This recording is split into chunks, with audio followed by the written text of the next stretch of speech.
হরে কৃষ্ণা। আশা করছি সকলেই ভালো আছেন, সুস্থ আছেন। আজকের পর্বের বিষয় হলো আগামী 1431 বঙ্গাব্দে 2024 সালে অম্বুচি কবে, জানুন তিথি ও সময়সূচি। 2024 সালে অম্বুচি পড়তে চলেছে জগন্নাথ দেবের স্নানযাত্রার দিন। তাহলে কি জগন্নাথ দেবের স্নানযাত্রা অনুষ্ঠিত হবে না? এবং আরও জানুন অম্বুচি কি, এই সময় কি করা উচিত, কি করা উচিত নয়, সকল বিষয়ের তথ্য জানুন এই ভিডিওটির মাধ্যমে। ভিডিওটি স্কিপ না করে পুরো ভিডিওটি দেখুন। আশা করি অম্বুবাচী কামাখ্যা দেবী মন্দির নিয়ে অনেক কিছুই অজানা তথ্য জানতে পারবেন। হিন্দু শাস্ত্র মতে অন্যতম গুরুত্বপূর্ণ তিথি হল অম্বুবাচী।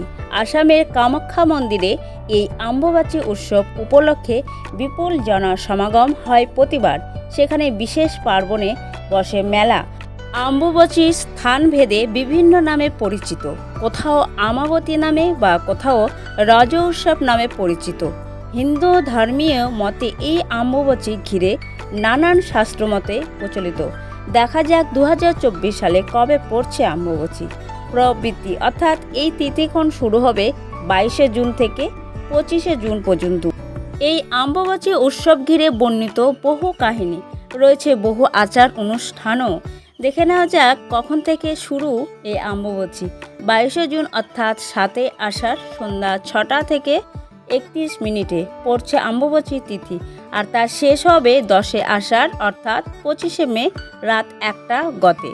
প্রসঙ্গত এই অম্বুবাচী তিথিতে কামাখ্যা মন্দিরে বিশেষ পূজা পালিত হয়। এই সময় শুভ কাজ করা নিষিদ্ধ থাকে, করা হয় না কৃষিকাজ। এ সময় ব্রহ্মচারী, বিধবা, যোগী পুরুষরা ফলাহার করে থাকেন। আগুনের রান্না কিছু তারা খান না। এই রীতি পালনেরই নিয়ম রয়েছে, এটি বিশ্বাস। কিন্তু আমরা যারা ভগবানের নিত্য সেবা পূজা করে থাকি তাদের জন্য এই নিয়ম পালন করার কোনো প্রয়োজন নেই। আমাদের সেবা পূজা সমস্ত চলবে। সেদিন জগন্নাথ দেবের বিশেষ স্নানযাত্রা উৎসব রয়েছে, সেটা রীতিমতো পালন হবে বা মন্দিরে, সকল মন্দিরে সেটা উদযাপন হবে। অম্বুবাচী ঘিরে কাহিনী বিশ্বাস রয়েছে যে আষাঢ় মাসের মৃগশিরা নক্ষত্রের চতুর্থ পাদ ঋতুবতী হন ধরিত্রী। পৃথিবীকে ধরিত্রী মাতা রূপে সম্বোধন করে। এই 3 দিন কোনো মাটি খুঁড়ে চাষাবাদ কাজ হয় না। যেহেতু ঋতুমতী মহিলাই কেবল সন্তান ধারণ করতে পারেন, তাই মনে করা হয় অম্বুবাচীর পর ধরিত্রী মা সেই রূপেই আরও শ্যামলা হয়ে ওঠেন। এই বিশ্বাস থেকেই এই 3 দিন দেবী কামাখ্যা মন্দিরে ঢাকা থাকে দেবীর মূর্তি। অম্বুবাচী কাটলেই শুরু হয় পূজা মঙ্গলা অনুষ্ঠান।